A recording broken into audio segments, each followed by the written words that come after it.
पिछली वीडियो में हमने देखा था जनरल एंट्रीज़ में कुछ स्पेसिफिक ट्रांजेक्शन्स की एंट्रीज़ कैसे की जाती हैं।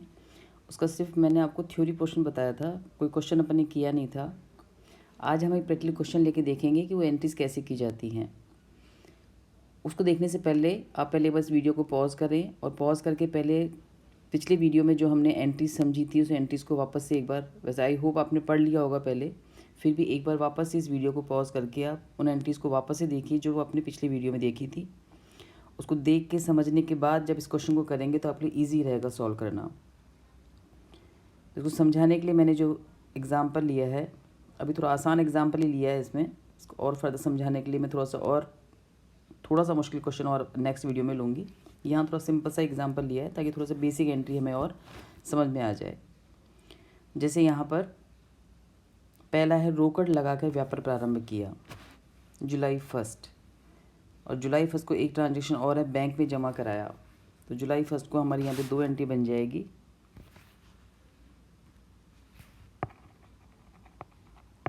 पहली एंट्री है रोकड़ लगाकर व्यापार प्रारंभ किया। व्यापार शुरू करेंगे तो जो भी पैसा लगाएंगे वो हमारी होती है पूंजी, कैपिटल, और बिजनेस में रोकड़ लगाया मतलब कैश हमारे पास आ रहा है, तो फर्स्ट एंट्री बन जाएगी हमारी cash account debit to capital account.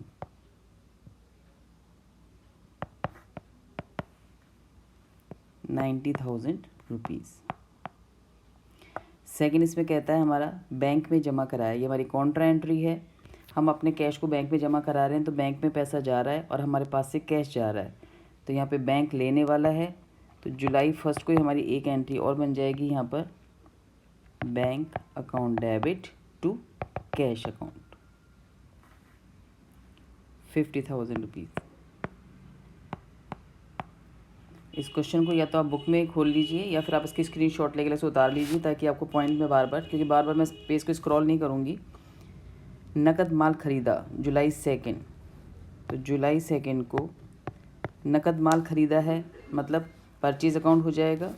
नकद है तो हमने कैश चुकाया होगा, तो यहाँ पे माल हमारे पास आ रहा है, कैश हमारे पास से जा रहा है, तो इसकी एंट्री क्या बननी चाहिए इसकी, purchase account debit to cash account ₹30,000। Next है 3 जुलाई को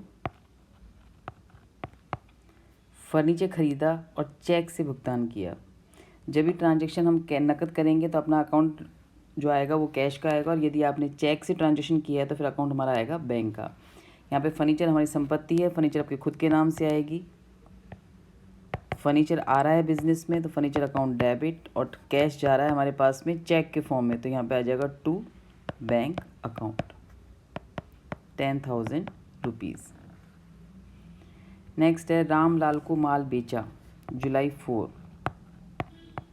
रामलाल को माल बेचा है, इसका मतलब ये अपना उधार है। जब भी ट्रांजेक्शन अपना क्रेडिट यानी उधार होता है तब हम व्यक्ति का नाम को मेंशन करते हैं। यदि ऐसा लिखा हुआ है कि माल नकद बेचा है तो ट्रांजेक्शन कैश से होगा। यदि ऐसा लिखा हुआ है कि रामलाल को नकद माल बेचा तो भी ट्रांजेक्शन हमारा कैश में होगा। लेकिन यदि सिंपल ये लिखा हुआ है कि रामलाल को माल बेचा या रामलाल से माल खरीदा, सिर्फ व्यक्ति का नाम दे रखा है, इसका मतलब है कि हमारा ट्रांजेक्शन क्रेडिट यानी उधार है, तो यहाँ पे उधार विक्रय की एंट्री होगी। तो यहाँ पे रामलाल चूँकि हमारा देनदार हो गया, वो हमें पैसा देगा क्योंकि हम उसको उधार माल बेच रहे हैं, तो यहाँ पे Ramlal account debit to sales account ₹4,000। Next है जुलाई 5 महेश को माल बेचा, सेम एंट्री बन जाएगी अपनी जुलाई 5 को भी महेश को माल बेचा, ये एंट्री आप लोग बना लेना, सेम एंट्री बन जाएगी इसके अंदर Mahesh account debit to sales account.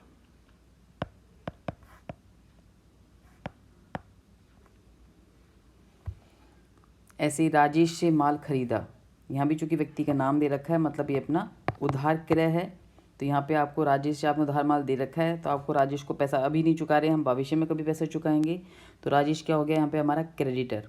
Creditor हमारा दायित्व, और दायित्व हमेशा क्या होते हैं, क्रेडिट होते हैं, तो यहाँ पे एंट्री बन जाएगी हमारी purchase account debit to Rajesh account ₹14,000। Next transaction है राजेश ने माल वापस लौटाया। राजेश से हमने माल खरीदा था हमने राजेश को माल वापस लौटा दिया, तो ये क्या कहलाएगा हमारा परचेज रिटर्न। परचेज आपका होता है डेबिट, तो रिटर्न क्या हो जाएगा एंट्री में हमारा क्रेडिट। तो जैसे इसकी रिवर्स एंट्री बन जाएगी। अब माल लौटा रहे हैं तो Rajesh account debit to purchase return account.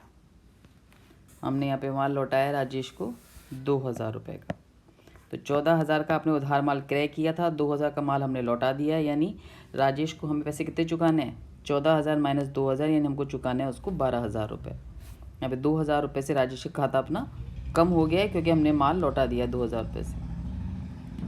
Mahesh ने माल वापस लौटाया। अब महेश को हमने माल बेचा था, उसने हमें माल लौटा दिया, तो ये क्या हो गया हमारा सेल्स रिटर्न।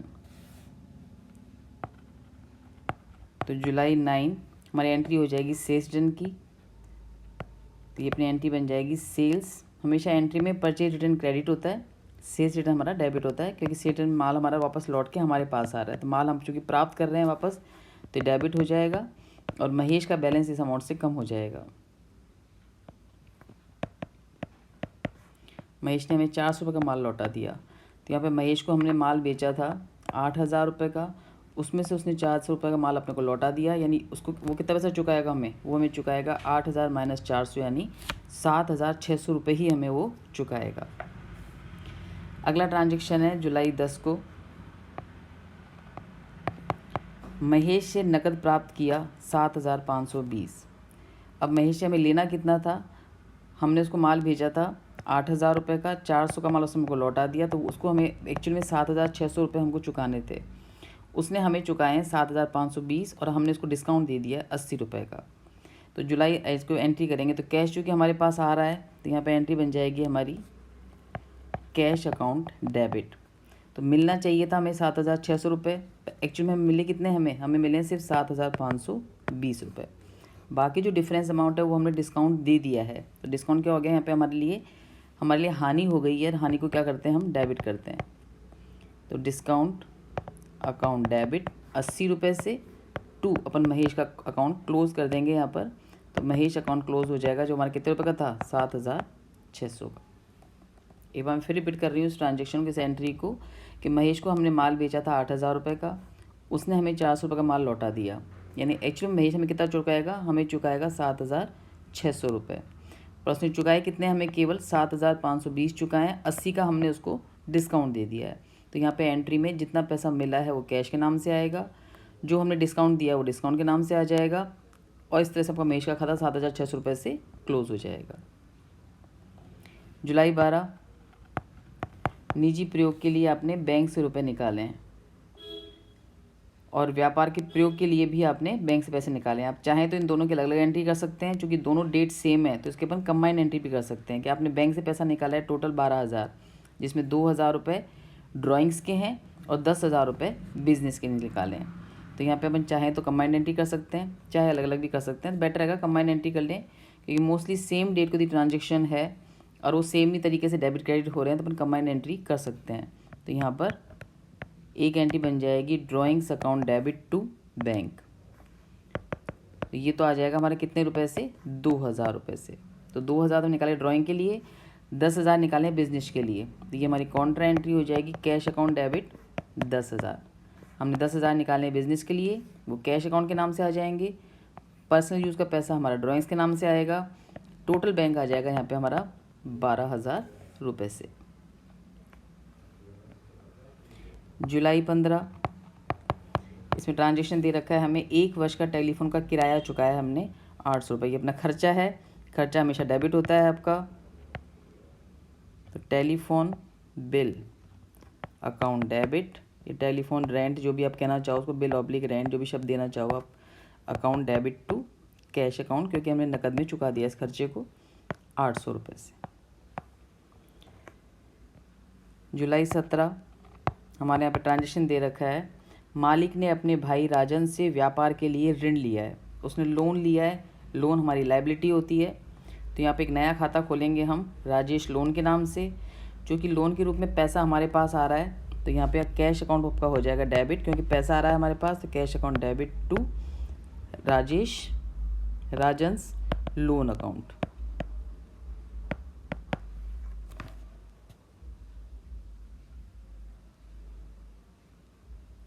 ये हो जाएगा हमारा लोन हमने लिया है यहाँ पर 2000 रुपये से। जुलाई 19, राजेश को पूर्ण भुगतान में चुकाए हमने 11,450। तो पहले हम देखें राजेश का बैलेंस था कितना हमारा। तो राजेश में यहाँ पे अपन ने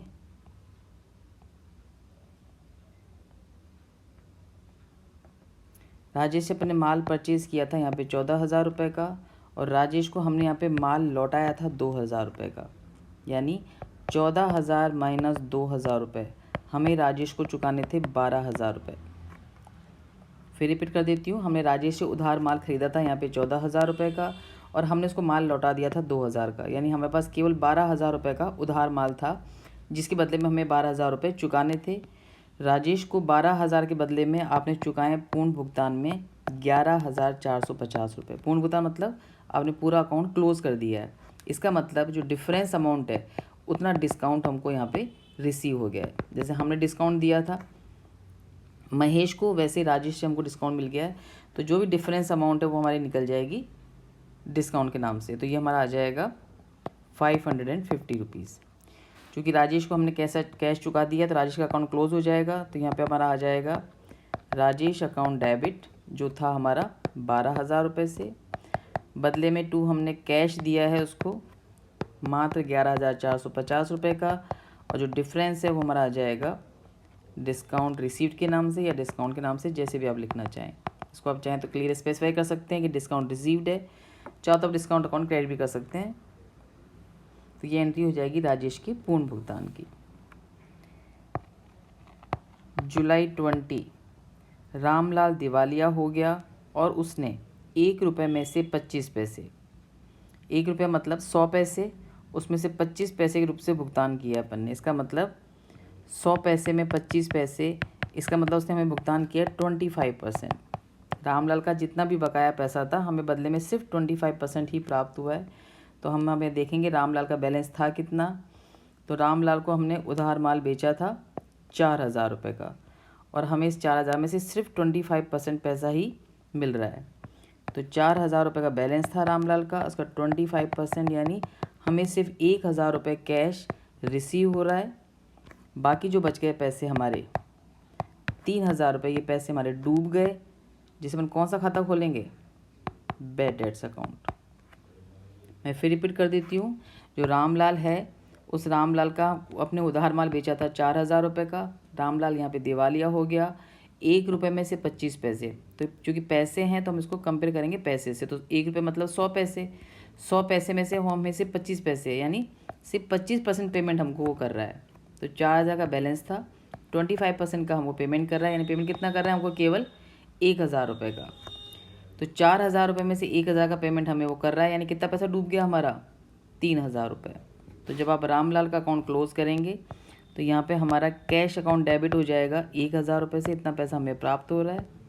बैड डेट्स चूँकि हमारा लॉस है, लॉस हमेशा डेबिट होता है, तो बैड डेट्स अकाउंट डेबिट हो जाएगा हमारा 3,000 रुपये से, और इस तरह से हम रामलाल के अकाउंट को क्लोज़ कर देंगे 4,000 रुपये से। जुलाई 25, महेश से माल आदेश प्राप्त हुआ। आदेश प्राप्त होना कोई व्यवहार नहीं होता है, ट्रांजेक्शन नहीं है। जब तक कि आदेश कंफर्म हो के हम उसको ऑर्डर प्लेस नहीं कर देते हैं तब तक इसको हम कोई व्यवहार नहीं करेंगे। तो इसकी कोई भी एंट्री आपकी पुस्तकों में नहीं करेगी। सिर्फ और आदेश देने से या आदेश लेने की कोई भी एंट्री अपने को पुस्तकों में नहीं करनी होती है। देन जुलाई 27, बीमित माल आग से नष्ट हो गया और बीमा कंपनी ने दावा स्वीकार किया 4,000 रुपये का। जुलाई 30 को इसे राशि प्राप्त हुई है अपने को 4,000 रुपये की। तो पहले जुलाई 27 को एंट्री करेंगे कि हमारा माल आग से नष्ट हो गया, यानी क्या हो गया हमारा यहाँ पर हमें लॉस हो गया है, और बीमा कंपनी ने हमारा दावा स्वीकार कर लिया है। तो चूँकि यहाँ पे सेम डेट को ही बीमा कंपनी ने दावा स्वीकार कर लिया है, यदि ये स्वीकार की डेट बाद में होती तो पहले हम नया खाता खोलते हैं लॉस बाय फायर अकाउंट, उसको फिर बाद में ट्रांसफ़र करते हैं इंश्योरेंस कंपनी ने। पर चूँकि हमारा पूरा पैसा इंश्योरेंस कंपनी ने यहाँ पे एक्सेप्ट कर लिया है तो हमें कोई लॉस तो हो ही नहीं रहा है। यहाँ पे जो भी आपको नुकसान हुआ उसका पूरा पैसा इंश्योरेंस कंपनी देने को तैयार है। तो यहाँ पे एंट्री बन जाएगी हमारी insurance company account debit to purchase account. जब भी माल का आपको नुकसान हो, माल आपने निजी प्रयोग के लिए निकाल लिया हो, माल आपने चैरिटी में दिया हो, या माल आपने विज्ञापन के रूप में फ्री सैंपल में बांट दिया हो, जब भी माल किसी भी फॉर्म में आपने कंज्यूम किया है या नुकसान हो गया है, तो अपन अकाउंट जो होगा कम करने का किससे करेंगे? अपन परचेज से कम करेंगे। ट्रू तो परचेज अकाउंट आएगा। यदि इंश्योरेंस कंपनी में क्लेम अपन बाद में करते तो यहाँ पे इंश्योरेंस कंपनी की जगह यहाँ पे पहला खाता खोलते अपन लॉस बाय फायर को, फिर इंश्योरेंस कंपनी जब येस करती तब अपन खाते को क्लोज करके खाता खोलते। यहाँ पे जो कि सेम डेट कोई नुकसान हुआ है, सेम डेट को इंश्योरेंस कंपनी ने हमें क्लेम एक्सेप्ट कर लिया है, तो यहाँ पे डायरेक्ट एंट्री बन जाएगी insurance company account debit to purchase account 4000 रुपये। और 30 तारीख को इसने हमें पेमेंट भी कर दिया है, तो जुलाई 30 को पेमेंट की एंट्री बन जाएगी हमारी कैश अकाउंट डेबिट, पैसा हमें मिल गया है, तो इंश्योरेंस कंपनी का खाता जो हमने खोला था उसको यहाँ पे क्लोज कर देंगे 4000 रुपये। लास्ट में आपके 3 तरह के खर्चों का आपने भुगतान किया है, स्टेशनरी, किराया और स्टाफ का वेतन, जो कि सेम डेट को है, एक ही डेट को, तो कंबाइंड एंट्री बन जाएगी इसकी भी। जुलाई 31 आपने यहाँ पे चुकाया है स्टेशनरी अकाउंट,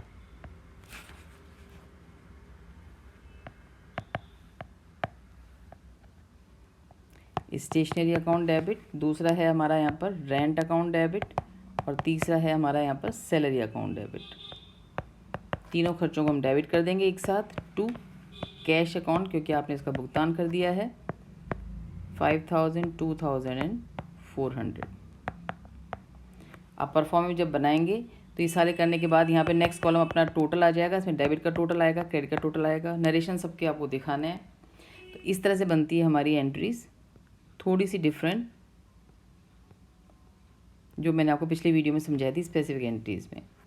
इसके आगे भी 1-2 एग्जांपल और दे रखे हैं जिसमें आपकी स्पेसिफिक एंट्रीज़ हैं। जो भी बुक जिस भी राइटर की आपके पास है उसमें इसके आगे के एग्जांपल ट्राई करना, कोई दिक्कत यदि आती है तो मुझसे पूछना। इस एग्जांपल को अच्छे से समझेंगे तो कल जो नेक्स्ट जो वीडियो मैं बनाऊंगी उसके अंदर अपन ऐसी ही एंट्री बना के उस एंट्री से हम करेंगे लेज़र पोस्टिंग। लेज़र पोस्टिंग समझने से पहले ज़रूरी है कि आपको सारी एंट्रीज़ बनाना क्लियर हो जाए, तो मैं 1 दिन का गैप दूंगी। इस एग्जाम्पल को वापस करना, आगे की कम से कम 2 या 3 एग्जाम्पल आप और एंट्रीज ट्राई करना, कोई दिक्कत आए तो मुझसे पूछना, उसके बाद हम करेंगे लेज़र पोस्टिंग। आज के लिए इतना ही।